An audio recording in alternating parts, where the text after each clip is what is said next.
بسم الله الرحمن الرحيم الحمد لله رب العالمين وصلى الله وسلم على نبينا محمد وآله وصحبه أجمعين أما بعد വിശുദ്ധ റമദാനിലെ 7ാമത്തെ രാത്രിക്ക് നമ്മളെല്ലാവരും സാക്ഷികളാവുകയാണ്. ഇനി 2 രാത്രി കൂടി കഴിഞ്ഞാൽ ആദ്യത്തെ 10 ദിനരാത്രങ്ങൾ നമ്മെ വിട്ടുപിരിയും. ലോകത്ത് മനുഷ്യ മനസ്സിൽ വെളിച്ചവും സർവോപരി ചിന്തകളും മാറ്റങ്ങളും ഉണ്ടാക്കി തീർത്ത ഒരു മഹത്തായ ഗ്രന്ഥം, അതിൻ്റെ വശ്യതയാകട്ടെ എക്കാലവും എല്ലായ്പ്പോഴും മനുഷ്യരെ ആകർഷിച്ചുകൊണ്ടിരിക്കുകയും ചെയ്യുന്ന ഒരു കിതാബ്. അതാണ് വിശുദ്ധ ഖുർആൻ. ഖുർആനിൻ്റെ അനുഗ്രഹീതമായ മഹത്വം മനസ്സിലാക്കുന്നത് അവതരണ പശ്ചാത്തലത്തിൻ്റെ വമ്പിച്ച പ്രതിഫലം പ്രഖ്യാപിച്ചപ്പോഴാണ്. ആ സമയവും ദിവസവും മാസവുമൊക്കെ മറ്റെല്ലാത്തിനേക്കാളും ധന്യമാണെന്ന് ഖുർആൻ പ്രഖ്യാപിച്ചു. ഇന്നാ അൻസൽനാഹു ഫീ ലൈലത്തുൽ ഖദ്ർ. എന്നിട്ട് തുടർന്ന് ലൈലത്തുൽ ഖദ്രി ഖൈറും മിൻ അൽഫി ഷഹർ. അങ്ങനെ മഹത്വവൽക്കരിച്ചത് ഖുർആനിൻ്റെ അവതരണത്തിലാണ്. ആ അവതരണത്തിന് സാക്ഷ്യം വഹിച്ച സമയവും അതിൻ്റെ ദിവസവും അത് ഉൾക്കൊള്ളുന്ന മാസവും. അപ്പോൾ ആ കിതാബ് യഥാർത്ഥത്തിൽ മനുഷ്യന് വീണ്ടും വിചാരം ഉണ്ടാക്കണം എന്ന് അഭ്യർത്ഥിച്ചുകൊണ്ടാണ് സൂറത്ത് സ്വാദിലെ ഒരായത്ത് നമ്മൾ പഠിക്കുന്നത്. കിതാബുൻ അൻസൽനാഹു ഇലൈക മുബാറക്കുൻ ലിയദ്ദബ്ബറു ആയാതിഹി വലിയത്തദക്കറ ഉലുൽ അൽബാബ്. 4 കാര്യങ്ങളെ അത് ഉൾക്കൊള്ളുന്നുണ്ട് ആ പദം. ഈ കിതാബുൻ അൻസൽനാഹു ഇലൈക, ഈ കിതാബിനെ നിനക്ക് നാം അവതരിപ്പിച്ച് തന്നിരിക്കുന്നു. മുബാറക്കുൻ, ഐശ്വര്യം, അഭിവൃദ്ധി, വിജയം, നേട്ടം, പുരോഗതി. അങ്ങനെ മനുഷ്യരെ സംബന്ധിച്ച് ഭൗതിക ജീവിതത്തിലും ആത്മീയതയിലും എന്തെല്ലാമാണോ കരസ്ഥമാക്കാനുള്ളത് അതിൻ്റെ എല്ലാം ഒരു കാരണം എന്ന നിലയിലാണ് ഖുർആനിൻ്റെ അവതരണം. ലിയദ്ദബ്ബറു ആയാതിഹി, ഖുർആനിലെ ഓരോ വാക്കുകളും, ഈ വാക്കുകൾക്കൊരു പ്രത്യേകത, ഖുർആൻ ഈ മഹാപ്രപഞ്ചത്തിൽ നാം കാണുന്നത് പോലെ ഒരു സൃഷ്ടിയല്ല, മറിച്ച് അള്ളാഹുവിൻ്റെ കലാമാണ്. ആ കലാമിൽ ഓരോന്നും ആലോചിക്കുമ്പോൾ, ഗൗരവമായി ചിന്തിക്കുമ്പോൾ, തദ്ബീർ എന്ന പദമാണ് ഉപയോഗിച്ചത്. ഖുർആനിലൊരു സ്ഥലത്ത് ചോദിച്ചത് അഫലാ യതദബ്ബറൂനൽ ഖുർആൻ അം അലാ ഖുലൂബിൻ അഖ്ഫാലുഹാ. എന്താണ് ഖുർആനിനെ അപഗാഢമായി, ഗൗരവമായി അവർ ചിന്തിക്കാത്തത്? നമ്മൾ ഓതുന്നതിനേക്കാൾ ഉപരി ഖുർആൻ സ്വയം നമ്മളോട് ആവശ്യപ്പെടുന്നത് അതിനെ ഗൗരവമായി അള്ളാഹുവിൻ്റെ ഓരോ വാക്കും ചിന്തിക്കാനാണ്. അല്ല അവരുടെ ഹൃദയങ്ങൾ അടച്ചു പൂട്ടി താഴിട്ട് ഭദ്രമാക്കിയിരിക്കുകയാണോ? അഫലാ യതദബ്ബറൂനൽ ഖുർആൻ അം അലാ ഖുലൂബിൻ അഖ്ഫാലുഹാ. താഴിട്ട് പൂട്ടിയിരിക്കുകയാണോ അവരുടെ മനസ്സുകൾ എന്ന് അള്ളാഹു പരിതപിച്ച് അറിയിക്കുന്ന ഒരു വചനമുണ്ട്. അപ്പോൾ ഖുർആൻ ആവശ്യപ്പെടുന്നത് തിലാവത്ത് ഒരു കൽപ്പനയാണ്, ഖുർആനിൻ്റെ ഒരു കൽപ്പനയാണ്. ഉത്തുലു മാ ഊഹിയ ഇലൈക മിൻ കിതാബി റബ്ബിക്. അള്ളാഹു നബിയോട് തന്നെ പറഞ്ഞത് നിനക്ക് ലഭിച്ച വഹ്യ്, അത് നിന്റെ റബ്ബിൽ നിന്നുള്ളതാണ്. അത് നീ വായിക്കുക, പാരായണം ചെയ്യുക.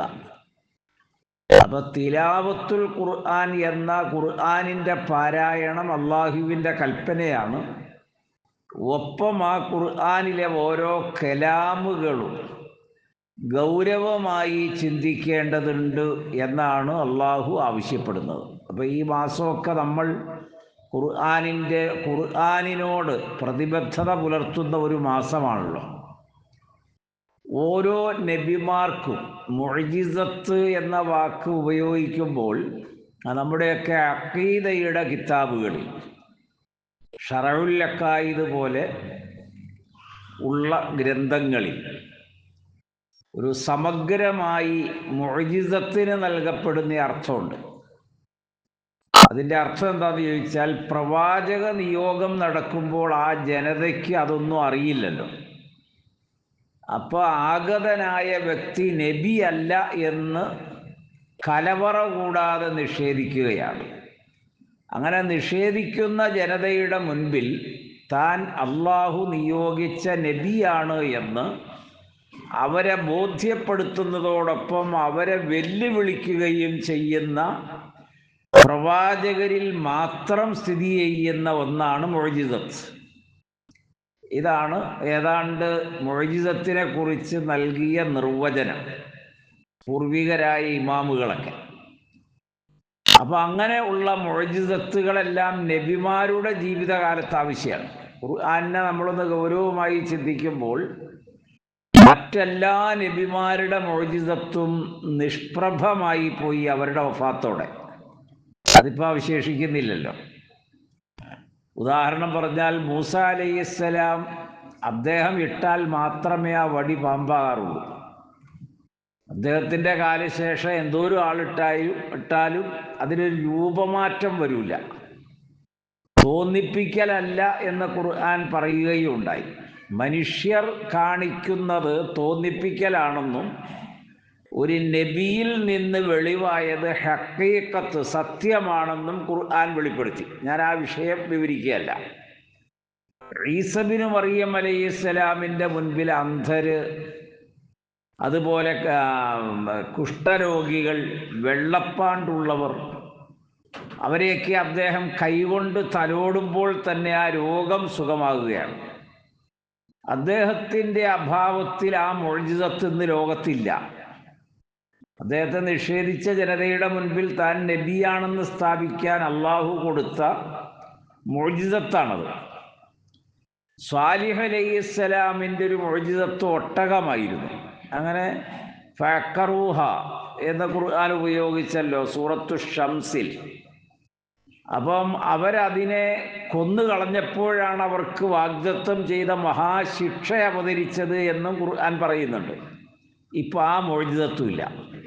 മുഹമ്മദ് നബി സ്വല്ലല്ലാഹു അലൈഹി വസല്ലമ തങ്ങൾ ഇനി ഒരു നബി വരുന്നത് തടയുന്ന ഒരു അന്ത്യപ്രവാചകനാണ്. കാരണം അന്ത്യപ്രവാചകനാകുമ്പോൾ പ്രവാചകത്വത്തിൻ്റെ ആവശ്യം ഒരു കാലഘട്ടത്തിലും ഇനി പുതിയ ഒരു പ്രവാചകൻ്റെ ആവശ്യം ഒരു ജനതയ്ക്കുമില്ല. സമ്പൂർണമാക്കുകയാണ്. ഞാൻ അതിലേക്ക് വിശദീകരിക്കുകയല്ല. അപ്പോൾ ആ നബിയുടെ മുഅ്ജിസത്ത് നബിയുടെ വഫാത്തോടെ അസ്തമിക്കരുത്. അതാണ് ഏറ്റവും വലിയ മുഅ്ജിസത്ത്. അള്ളാഹുവിൻ്റെ കലാം നബിക്ക് നൽകിയ വലിയ മുഅ്ജിസത്ത് ഖുർആനാണ്. ആ ഖുർആനിൻ്റെ അജയ്യത വർദ്ധിച്ചുകൊണ്ടിരിക്കുന്നു. അതിൻ്റെ ശക്തി, അതിൻ്റെ സ്വാധീനം, അതിൻ്റെ അർത്ഥവ്യാപ്തി, അതിൻ്റെ ആശയലോകം അത് എത്രത്തോളം എന്ന് ചോദിച്ചാൽ നമ്മളൊരു ചെറിയ സൂറത്ത് പറഞ്ഞ് അവസാനിപ്പിക്കാം. സൂറത്ത് ലഹബ്, തബ്ബത്ത് യദാ അബീ ലഹബിൻ വതബ്ബ്. നിങ്ങളതിൻ്റെ ആ ചരിത്ര പശ്ചാത്തലം മനസ്സിലാക്കിയാലേ അത് ഒരു നബിക്ക് പറയാൻ കഴിയുന്ന വാക്കല്ലാതെ അത് അള്ളാഹുവിൽ മാത്രം നിക്ഷിപ്തമാണ്. കാരണം ഏറ്റവും വലിയ പ്രതാപം നിലനിർത്തി ജനങ്ങളുടെ ഇടയിൽ വലിപ്പം കാണിച്ച് സ്വാധീനം ചെലുത്തിയിരുന്ന നബിയുടെ ഏറ്റവും വലിയൊരു ശത്രുവാണ് അബൂലഹബ്. അപ്പം ആ അബൂലഹബിൻ്റെ പ്രതാപത്തോടെ നാശമടയുന്നു എന്ന് പ്രഖ്യാപിക്കണമെങ്കിൽ ഗൈബ് അറിയുന്ന, അദൃശ്യം അറിയുന്ന അള്ളാഹുവിനെ കഴിയൂ, നബിക്ക് കഴിയില്ല. കാരണം അന്നത്തെ ഖുറൈശി പ്രമുഖരിൽ ഓരോരുത്തരും നബിയെ അംഗീകരിച്ച് ഇസ്ലാമിലേക്ക് വരികയാണ്. അബൂ സുഫിയാനും അതുപോലെ തന്നെ ഒരുപാട് ആൾ, പിന്നീട് വന്ന എല്ലാവരും, ഖുറൈശികളിൽ നിന്ന് ഒട്ടനവധി ആളുകൾ ഇസ്ലാം സ്വീകരിക്കുകയുണ്ടായി. അപ്പോൾ അത് നബിക്ക് അറിയില്ലല്ലോ അബൂലഹബ് വരുവോ വരില്ലെന്ന്. പക്ഷെ അത് അറിയുന്നത് അള്ളാഹുവാണ്. അപ്പോൾ അള്ളാഹുവിൻ്റെ കലാമിൽ അവൻ്റെ അദൃശ്യജ്ഞാനത്തിൻ്റെ ഒരു വെളിപ്പെടുത്തൽ കൂടിയാണ് അബൂലഹബിൻ്റെ നാശം പ്രഖ്യാപിച്ചത്. അതങ്ങനെ തന്നെ സംഭവിക്കുകയും ചെയ്തു. അപ്പോൾ ഖുർആൻ നബിയുടെ കാലശേഷവും എക്കാലവും മനുഷ്യ മനസ്സിൻ്റെ മുൻപിൽ വലിയ ഒരു ചോദ്യചിഹ്നമായി നിലനിൽക്കുന്ന അജയ്യമായ വിപ്ലവകരമായ വാചകങ്ങളാണ് വിശുദ്ധ ഖുർആനിൻ്റേത്. ഇപ്പോൾ ഖുർആനിൻ്റെ ലോകത്തിലേക്ക് നമ്മൾ നോക്കുമ്പോൾ ഒരുപാട് പറയാനുണ്ട്. ഞാൻ ആ ഭാഗത്തേക്ക് വരികയല്ല. ഖുർആനിൻ്റെ